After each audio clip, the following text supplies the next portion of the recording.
Hello, my name is Burke Hedges, author of the best-selling book, The Parable of the Pipeline.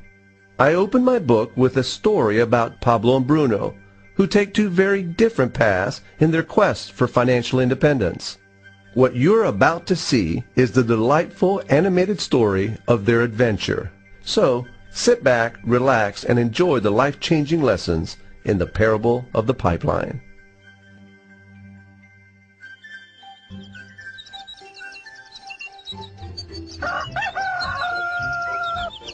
Far away, in a small village, near a beautiful valley, lived two friends, Pablo and Bruno. They were both young and dreamed of a better life for themselves. They'd often discuss their dreams about how they would become the most successful men in the village. They weren't afraid of hard work, and they searched for opportunities to help realize their goals and achieve their dreams. One day, an opportunity presented itself.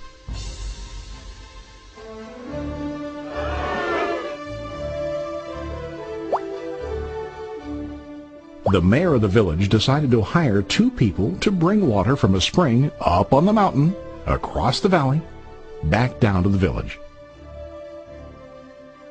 They were to be paid based on the amount of water delivered to the village. Bruno and Pablo enthusiastically got to work.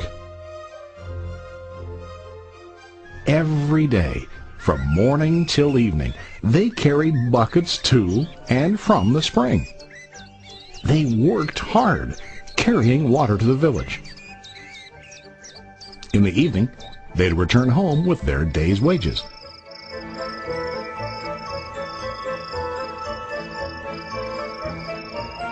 Bruno was satisfied with his work and the money he earned. He was sure that with this work he could achieve his dreams. Bruno thought that to increase his wages he could use bigger buckets to bring more water each trip.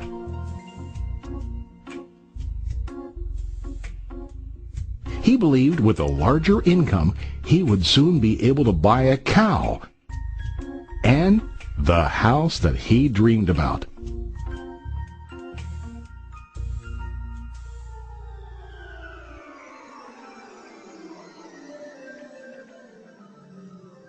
Now Pablo was not satisfied.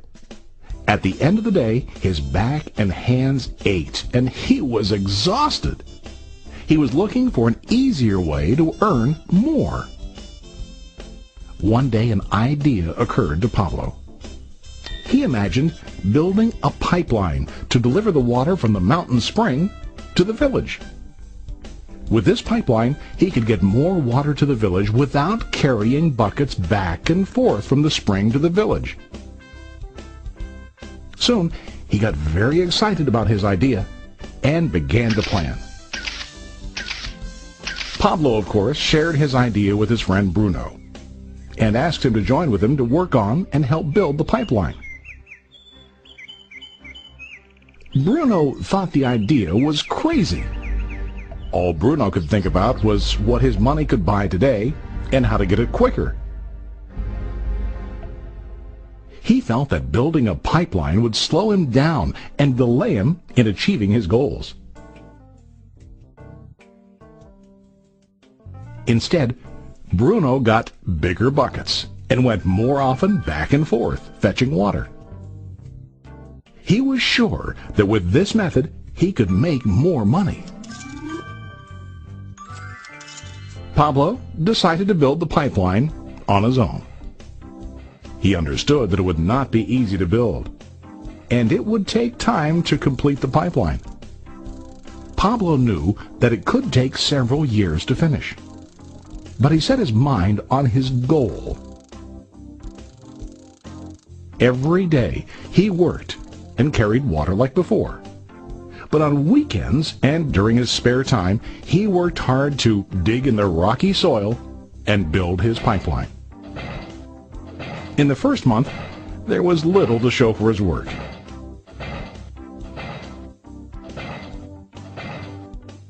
Bruno and the villagers laughed and teased him. They called him Pablo the Pipeline Man. During this time, Bruno's income doubled. He already bought a cow and a bigger house. His lifestyle changed.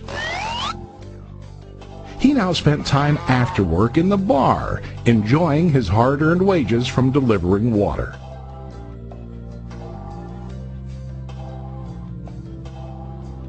What Bruno didn't realize was that his body was starting to stoop from carrying the heavy buckets every day.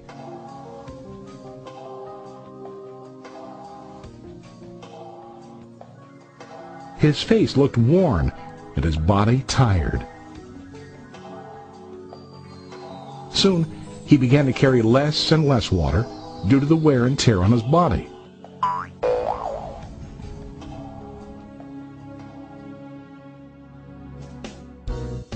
Month after month, Pablo worked. Soon a year passed, and then a second year. Finally, Pablo finished his pipeline. He now used his pipeline to deliver water to the village instead of carrying buckets. Pablo was now earning more money than ever before. The water continued flowing to the village, while Pablo wasn't working. While he slept and ate, the water flowed. Pablo was happy and proud of his insight, persistence, and hard work. Now his income flowed as long as the water flowed through his pipeline.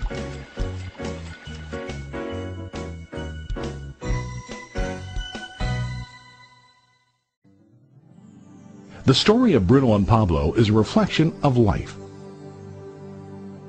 Their jobs symbolize what most people do to earn money. Bruno gets his money using buckets. He goes back and forth, carrying his buckets from the spring to the village in exchange for money. To increase his income, he either has to go more frequently to the spring or to use larger buckets. It's common in real life to increase our income by working harder. For example, working overtime or getting a second job. We also increase the size of our buckets by accepting a higher paying position, which often includes spending more time on the job. Most of us exchange time for money like Bruno. We know that every person has only 24 hours in the day and that it's not possible to use all our time to work.